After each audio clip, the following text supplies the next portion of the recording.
Hey everybody, guess who's here? Superman.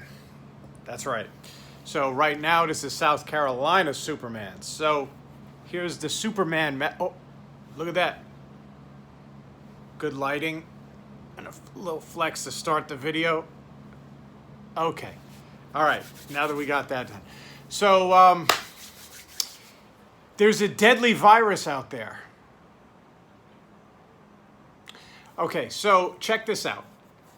One of the ways that you can tell that someone is unduly manipulating you, in this case the government, is listen very carefully to the words that they say, what kind of adjectives that they use. All right?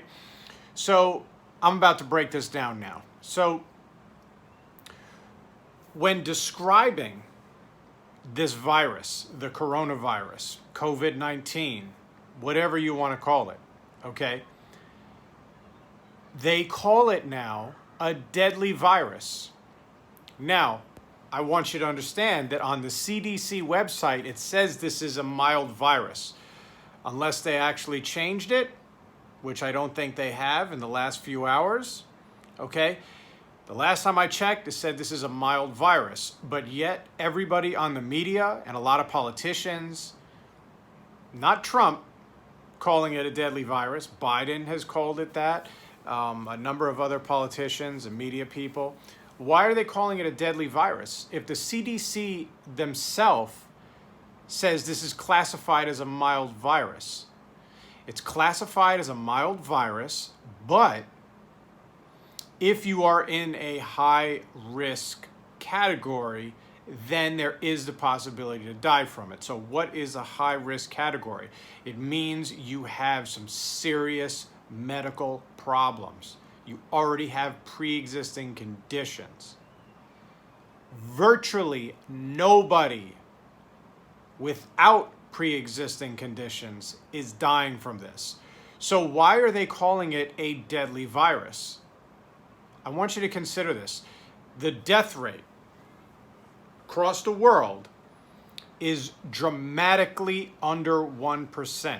It's like less than 0.1%, something like that, okay? So if over 99% of people who get this virus don't die, how can that be classified as a deadly virus? I want to just ask you that, okay? If you knew that it wasn't this, anything, it doesn't even have to be this, just pick anything in life. If somebody called something deadly, and then you went, oh man, that's like instantly making you concerned and nervous because, right, nobody just wants to die from something like that, right? If you know something will kill you. At what point do you consider it deadly? And at what point do you not consider it deadly? If somebody says, oh, you should try this, and then they say, but it's deadly. You know, you may just say, well, fuck, I don't want to do that, right? But if you are the inquisitive type, you go, it's deadly. Well, like, how deadly exactly? Like, why do you call it deadly? That's a good question. If they said, oh, because like 1 in 100,000 people die from it, you're going to go, is that really deadly then? Okay, I'm going to give you an example of what deadly really is. If there's a poisonous frog, like I think there's a poisonous frog in the Amazon or something like that, that it's like, if you get that poison in you, you're basically dead within 20 minutes and like nobody survives it. Like one of those kinds of things, right? All right.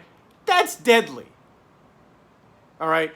Or like some kind of a snake's venom that if you don't get the antidote to it, you're basically going to die, or 80% of people are going to die, or even, I don't know, 50% of people, you know, one of those kinds of things, that is deadly. I 100% would say that's a time you want to say that's deadly.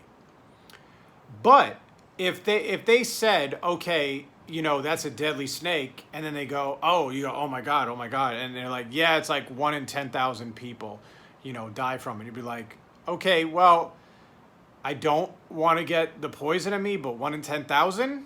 Is that really deadly? Now you start to consider, like, why did that person die? Maybe they had a weak heart, maybe whatever it was, okay? So it's something that this is how you know that the whole intention is to manipulate and cause fear. Because to call something that most people, and certainly 99 point, a lot of nines after that, survive if they're healthy, how is it deadly? And again, it contradicts their own government organization that says it's a mild virus. But here's the thing. There was a lot of people that, and the numbers were sounding like they were high early on, that a lot of people were dying, okay, and the focus was on that from the COVID. But now the death rate has dropped off so dramatically, and they want to make sure that they can keep everyone's fear level up. But notice, like in the news now, we're talking about July 1st, there's very few deaths anywhere. So they need to have the word death and deadly in order for people to be afraid. Why do they want people afraid? Because then you will listen to them, okay? If they can keep you in fear, they can keep you under control. And then you lose your freedom, and then life gets directed by them, not you. Your business gets directed by them, not you. Your lifestyle gets directed by them, not you. Because what? They can make better decisions on your health and well-being and the health and well-being of other people over yourself? It's been proven over time the government isn't good at producing anything. They are takers. Okay? Government isn't good at producing money. They're good at taking money. They're not good at producing businesses. They're good at taking businesses. So the government is not good at increasing your health or the health of anybody else or the mental well-being or the emotional well-being. So one of the important things that I hope that this affects each of you watching it, is that realize once they did not have the death numbers anymore, the daily death counts, you notice that's not on the news anymore, because no one's really dying of this anymore. Not only is it that healthy people don't die from this thing, okay?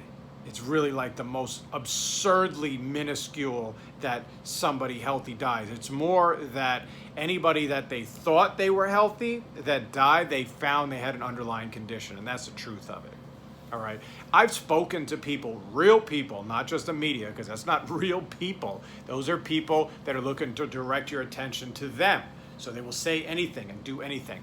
I've spoken to a lot of people that work in the hospitals, are connected with the hospitals, and I ask all of them, who is going